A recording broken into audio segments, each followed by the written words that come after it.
This is one of the videos that I would really have liked to have had before I started full-time training, because I really wanted to know the sort of things that people had on their timetables and the kinds of things that I might be expecting to do every day. So in today's video, I'm going to be sharing some information with you about my timetable as a full-time musical theatre student.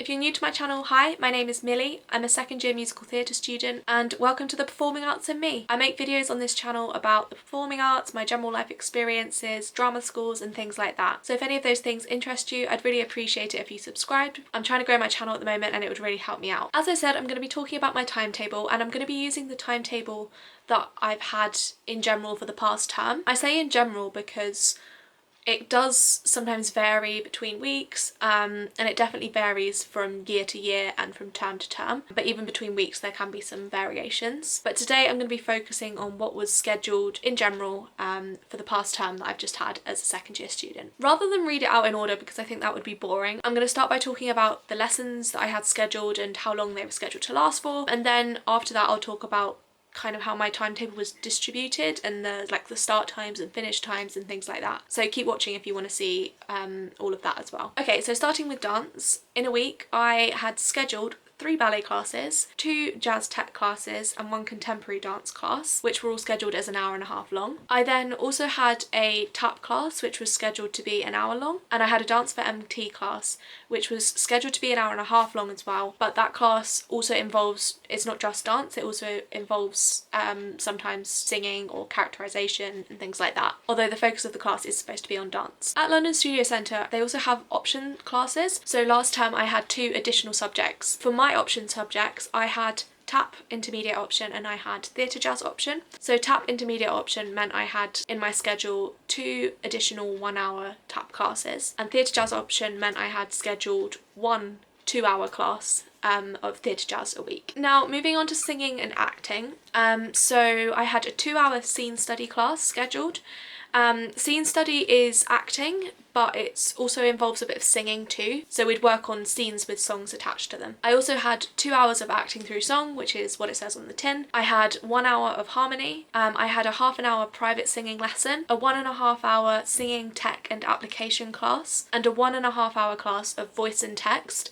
And voice and text is acting, it's spoken voice rather than sung voice. And then for theory-based classes, we had in general 2 lectures a week, and each lecture was scheduled to be 1.5 hours long, and 1 seminar a week which was scheduled to be an hour long. Although the lectures did finish before the end of term, like the lecture series finished a bit earlier, and I think the seminar finished a little bit earlier as well. Okay, now moving on to discussing times. The earliest that one of my classes was scheduled to start was 9 o'clock, and the latest that one of them was scheduled to finish was 7:10, but I only had 1 class that was scheduled to finish that late. Timetables at LSE really tend to vary from person to person, but my timetable personally is quite spread out, so I tend to have some gaps in between and things, but I know other people in my year have different timetables to me, so maybe theirs are more condensed but then they finish earlier or something like that. My start times: Monday I was scheduled to start at 9:45, although we were actually asked to come in a little bit earlier to do a group singing warm-up led by one of the students at one point this term. Tuesdays were scheduled to be at 9 o'clock, Wednesdays 9 o'clock, Thursdays were scheduled to start at 10:40 for me, and Fridays were scheduled to start at 10:45. My scheduled finish times varied even more than that. So Monday was scheduled to finish at 7:10, Tuesday was scheduled to finish at 4:45, Wednesday was scheduled to finish at 5:30, Thursday was scheduled to finish at 6, and Friday was scheduled to finish at 5:45. So there was quite a range there, as you can see. In terms of gaps, there were 2 days where I had such a long gap that I tended to go home in my gap. Fridays I also had quite a long gap, but it was just before my final class, so I didn't want to go home and relax and then come back in, so I tended to stay in college for that one. In terms of gaps in between classes, we generally have at least 15 minutes, but sometimes it was 10, but sometimes they were longer gaps than that as well. It can really vary. In terms of which classes were on which days, for my timetable, it felt to me that the beginning of the week was more singing acting based, and then the end of the week was more dance based. But I think that was just because of where my jazz classes happened to fall, and I did still dance every day of the week. For me, my least intense days were probably Tuesdays or Thursdays. Tuesdays for me was scheduled to have ballet, lecture, then was one of my long gaps voice, and then a private singing, and then I was done at 4:45.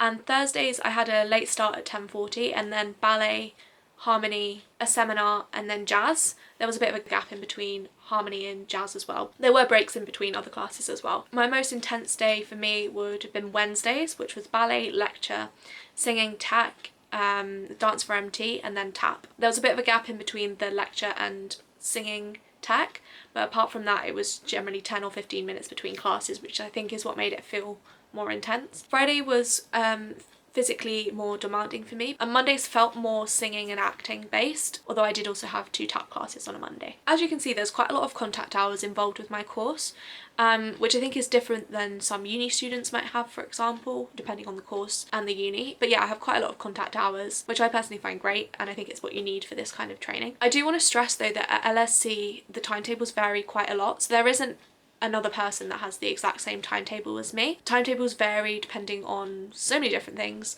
like your pathway, because LSC has different pathways. I'm musical theatre, but like a ballet pathway timetable would look very different. The options that you have classes in, because we have these option subjects, and also your class groupings and sets and things like that, so it can vary quite a lot. Maybe that's why I struggle to find information about what a typical timetable looks like, because there isn't really a typical timetable. This is just my timetable at London Studio Centre. Other schools probably have different timetables as well, but I just feel like it's helpful to have some kind of example timetable from someone. Even though there's no standard, I think it's useful to have some information, so I hope you found this helpful. Also, my timetable this year is quite different from my timetable in first year, and also from my timetable from my foundation course that I did at Bird.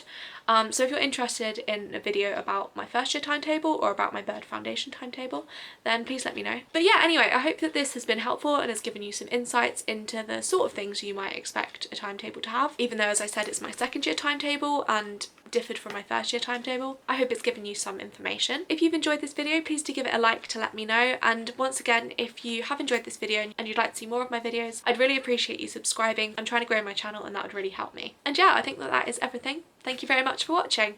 Bye!